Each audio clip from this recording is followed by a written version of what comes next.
नमो नमः बच्चों। आज हम पाठ 8 सिक्स्थ क्लास के संस्कृत का पाठ 8 है बुद्धि सर्वार्थ साधिका। इस पाठ के अभ्यास के प्रश्न करेंगे। तो आइए सबसे पहले शब्दार्थ देखते हैं। सरोवर है, सरोवर का मतलब होता है तालाब। गजह है, गजह का मतलब है हाथी, संस्कृत में बोलते हैं हस्ती। सरोवर का पर्याय शब्द जलाशय है। शष्क है, शष्क का मतलब खरगोश, पर्याय शब्द संस्कृत में शश। मृताह, मृताह का मतलब है यहाँ मृधातु है, मृधातु का मतलब है मरना, तो मृताह का मतलब मरे हुए, पर्याय है हताहा। भीताह, भीताह, भीताह का मतलब है डरे हुए, संस्कृत पर्याय संत्रस्ताः। नेक्स्ट प्रतिबिंबम, परछाई, पर्याय शब्द है छाया। चिंतामग्न है, चिंता में डूबा हुआ या चिंतित, चिंताकुल है। शशांक है चंद्रमा और पर्याय शब्द चंद्र है। नामना, नाम से, नामना नाम से, तो पर्याय शब्द नामधेयम। अब यहाँ देखिए मूल धातु कौन कौन सी इस पाठ के अंदर प्रयुक्त हुई हैं। वस धातु है, काशी धातु है, इनके आगे उपसर्ग लगे हुए हैं। निवसंती में नि उपसर्ग वस धातु, ऐसे ही प्रकाशयंती में प्र उपसर्ग है, काशी धातु है। नेक्स्ट भवंती, यहाँ पर भू धातु है। पठती में पठ धातु है, ये मूल धातुओं के नाम हैं, ठीक है। फिर उसके बाद लट लकार में ये रूप चले हुए हैं।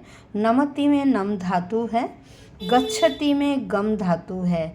संस्कृत में कुछ ऐसी धातुएं हैं जिनके निक नेम, जैसे आपका भी घर में कोई दूसरा नाम है और स्कूल में दूसरा, तो ऐसे ही कुछ धातुएं हैं जिनके निक नेम हैं।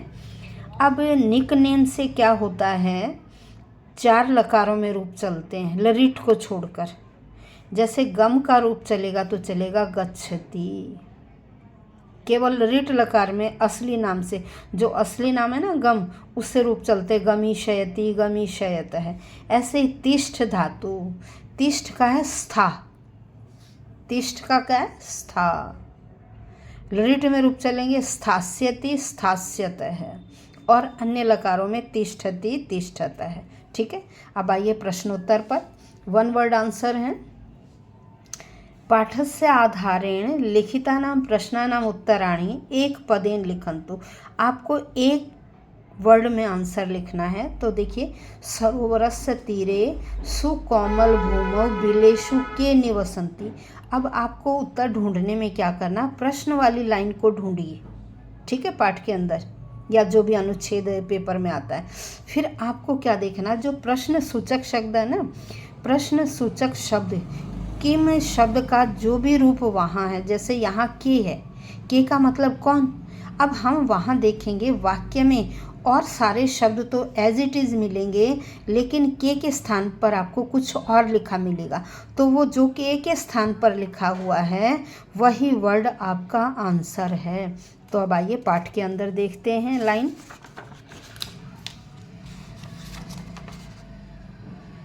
अब पाठ के अंदर देखो, ये रहा, सरोवरस्य तीरे समन्तात् सुकोमल भूमौ बहुनी शशक बिलानी येषु बहवः शशकाः निवसन्ति। कौन रहते थे, तो क्या आंसर लिखेंगे हम, बहवः शशकाः। क्या आंसर लिखेंगे, बहवः शशकाः।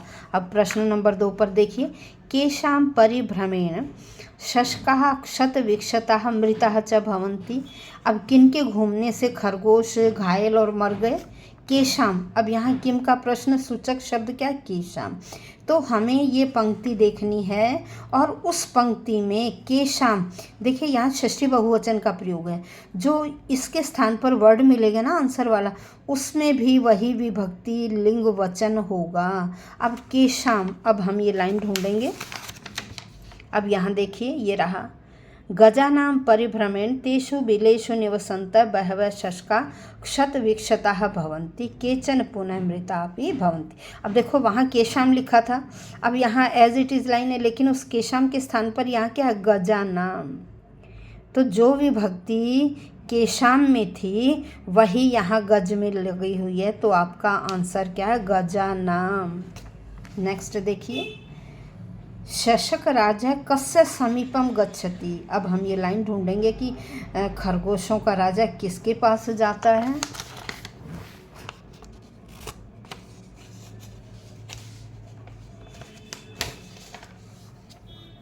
देखिए ये यहाँ है, यूथाधिपस्य गजराजस्य समीपम गच्छति।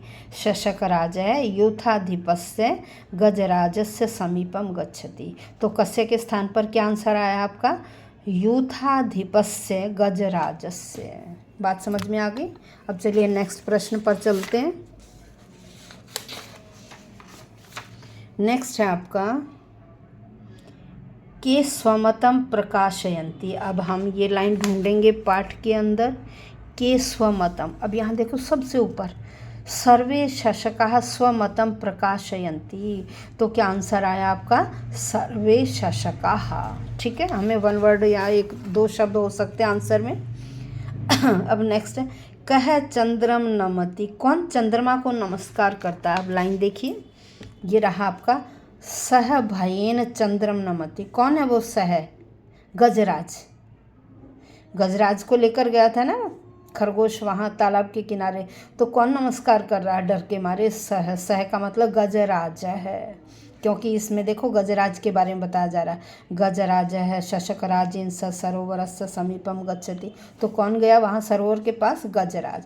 तो सह भयेन चंद्रम नमति, आंसर क्या है आपका? गजराज है। ठीक है, अब नेक्स्ट पर चलते हैं, के सुखेन तिष्ठन्ति। अब यहाँ देखिए, ये रहा लास्ट लाइन, शशकाः तत्र सुखेन तिष्ठन्ति। तो आंसर क्या हुआ? शशकाः। वन वर्ड आंसर देना, कभी एक से दो शब्द हो सकते हैं लेकिन दो से ज़्यादा नहीं। अब चलिए, अब एक वाक्य के उत्तर हैं। एक चंद्र है कदा प्रसन्न है भवती। अब हम ये पूरी लाइन ढूंढेंगे और पूरा वाक्य लिखना है इसमें। तो आपको चंद्र है कदा प्रसन्न है भवती। अब देखिए यहाँ दूसरे अनुच्छेद में, यदा शशकाः जीवन्ति। कह रहे जब तक खरगोश जीवित रहते हैं, तदा एव चंद्र प्रसन्न भवति, तब तक ही चंद्रमा प्रसन्न रहते हैं। कि जब तक खरगोश जिंदा हैं तब तक ही चंद्रमा प्रसन्न हैं। ये आपका हो गया आंसर नंबर 1। अब चलिए, सायंकाले केशाम सभा भवति। अब यह लाइन ढूंढेंगे, कहाँ है?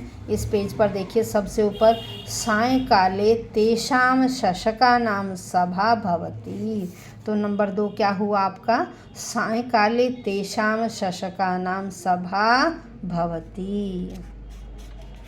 अब नेक्स्ट पर चलते हैं, नंबर 3, शशकाः किमर्थम उपायम चिंतयन्ति। किस लिए उपाय सोच रहे हैं? अब यहाँ देखिए, पहले पेज पर आइए, अतः शशका भीता चिंतामग्नाः च भवन्ति। बड़े डरे हुए थे, चिंता में लीन थे। ते दुखम अनुभवन्ति, वे दुखों का अनुभव कर रहे थे। स्वरक्षार्थम च ते उपायम चिंतयन्ति।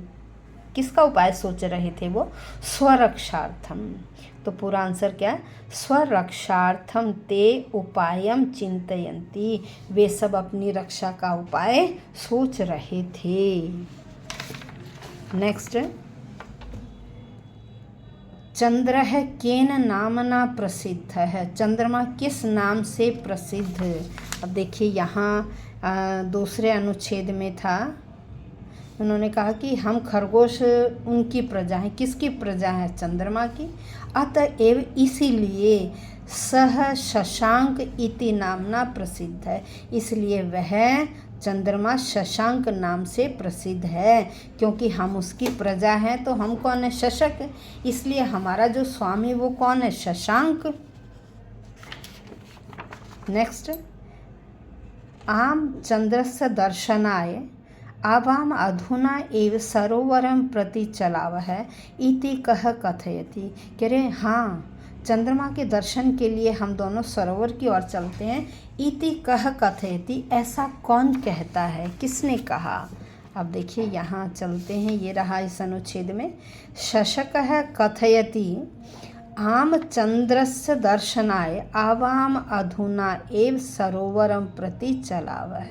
खरगोश कहता है हाँ, चंद्रमा के दर्शन के लिए अब हम दोनों सरोवर की ओर चलते हैं। तो ये हुआ आपका एक वाक्य का उत्तर नंबर 5। प्रश्नोत्तर हो गए, वन वर्ड के भी और एक वाक्य के भी। अब आगे चलिए। आगे प्रश्न है आपका, पाठस्य आधारेण पट्टिकातः क्रियापदानि चित्वा वाक्यानि पूरयन्तु। कह रहे इस मंजूषा में, इस पट्टिका में कुछ शब्द दिए गए हैं, आपको वाक्य रीड करने हैं और जो सूटेबल शब्द है वो सूटेबल शब्द आपको यहाँ भरना है। ठीक है, आपने पाठ पढ़ लिया, प्रश्नोत्तर कर लिए, तो आप अब ये सूटेबल वर्ड भी भर सकते हैं आराम से। किम चंद्रः सरोवरे, क्या चंद्रमा सरोवर में होता है? आएगा तिष्ठति। ठीक है, सर्वे शशकः उपाय, भी सारे खरगोश उपाय सोच रहे थे, तो क्या आ गया? चिंतयन्ति। सायंकाले शशकानां सभा, शाम के समय खरगोशों की सभा होती है, भवति। शशकाः सरोवरस्य तीरे, खरगोश सरोवर के किनारे रहते थे, निवसन्ति। स गजराजम, उसने गजराज को कहा, वह गजराज को कहता है। तो नंबर 5 में कथयति। अब नेक्स्ट में क्या है, आपको क्या बताना है, यह जो रूप लिखा हुआ है इस तरफ, ये किस पुरुष का है और कौन से वचन का है। ठीक है, एक एग्जाम्पल इन्होंने दिया, चिंतयति, पठति, लिखति, हसति। तो देखिए, अगर आप एक धातु याद कर लेते हो तो आपको पता चल जाएगा। लट लकार प्रथम पुरुष एक वचन पठति, द्विवचन पठत है और बहुवचन पठन्ति। तो अब देखिए तिष्ठन्ति, ये क्या प्रथम पुरुष है और बहुवचन है। चिंतयति क्या है? प्रथम पुरुष है, एक वचन है। जीवंती, जैसे तिष्ठन्ति ऐसे जीवंती है, ये भी प्रथम पुरुष है और बहुवचन है। नेक्स्ट नमति, पठति की तरह प्रथम पुरुष है, एक वचन है। कथयति, ये भी प्रथम पुरुष है, एक वचन है। गच्छति, ये भी प्रथम पुरुष है, एक वचन है।